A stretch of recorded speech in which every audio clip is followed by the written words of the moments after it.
ଆଜ୍ଞା 1.5 ମାସ ହେଇଗଲା ସରକାର ଆସିଛି ମୋହନ ମାଝୀଙ୍କର ଆଳୁ ଆଜିର ସମସ୍ୟା ନାହିଁ। ୱେଷ୍ଟବେଙ୍ଗଲ ଯେଉଁ ପ୍ରକାର ପଶ୍ଚିମବଙ୍ଗ ଆମ ଉପରେ ଦାଦାଗିରି ଦେଖାଉଛି, ଯେଉଁ ପ୍ରକାର ନାଟକ କରୁଛି ବର୍ତ୍ତମାନ ଆମର ସରକାର, ଆମର ଖାଉଟି ମନ୍ତ୍ରୀ ଯିଏ ଅଛନ୍ତି ଶ୍ରୀଯୁକ୍ତ ପାତ୍ର, ସେ ଲାଗିଛନ୍ତି ଯଦି ହବ ପଞ୍ଜାବରୁ ଆଣିବେ, ଉତ୍ତରପ୍ରଦେଶରୁ ଆଣିବେ, କିନ୍ତୁ ଏ ଯେଉଁ ଦାଦାଗିରି ଚଲେଇଛନ୍ତି ଏଇଟା ଭାରି ଖରାପ ଜିନିଷ ଆଜ୍ଞା, ବହୁତ ଖରାପ ଜିନିଷ।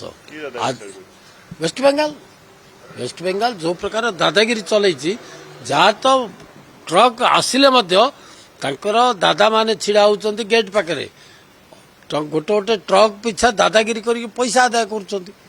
ଏସବୁ ସତ୍ତ୍ୱେ ଆମେ ଆମର ମୁଖ୍ୟମନ୍ତ୍ରୀ ତାଙ୍କ ମୁଖ୍ୟମନ୍ତ୍ରୀ ସାଙ୍ଗରେ କଥା ହେଲେ ଯଦି କରିବେନି ଚାଉଳ, ଆମେ ତ କୋଉଠି ହେଲେ ଆଣୁ ନା ଆଳୁ, ଉତ୍ତରପ୍ରଦେଶ ତ ଆଳୁ ବଢିଆ ଆଳୁ ଆସୁଛି, ଆସିବ ଚେଷ୍ଟା ଆମର ଚାଲିଛି।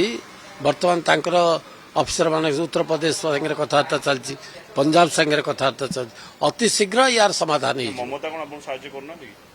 ସେ କଥା କେମିତି କହିବୁ ଆମେ? ସାଧାରଣ ଲୋକଙ୍କୁ ପଚାରିଲେ ସେମାନେ କହିବେ ମମତା ଆମକୁ ସାହାଯ୍ୟ କରୁଛି କି ନାହିଁ। ହେଇଥିବ କରୁଥିବେ, ସେଥିପାଇଁ କରୁଥିବା ମମତା ଯଦି ଆମକୁ ସାହାଯ୍ୟ ନ କରିବେ, ଆଳୁ ନ ପଠେଇବେ, ଆମର କିଛି ଅସୁବିଧା ହବନି, ଆମେ ତ ଆଳୁ ଯୋଉଠୁ ହେଲେ ଆଣିବୁ। ମମତା ଦିଦି ସେ ରହିପାରିବେ କି? ତାଙ୍କର କୃଷକମାନେ କୃଷି ଯେଉଁମାନେ କରିକି ଆଳୁ ଉତ୍ପାଦନ କରୁଛନ୍ତି ତାଙ୍କୁ ଛାଡ଼ିବେ କି?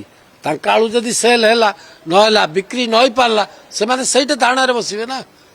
ତାଙ୍କର ବି ଅସୁବିଧା ଅଛି ଆଳୁ ନ ପଠେଇଲେ। ଖାଲି ହଁ ଆମେ ବି ମାଛ ଫାଛ ସବୁ ଜିନିଷ ପଠାଉଛୁ ନା ୱେଷ୍ଟବେଙ୍ଗଲ। ଦେଖାଯାଉ କ'ଣ ହେଉଛି ଭବିଷ୍ୟତ।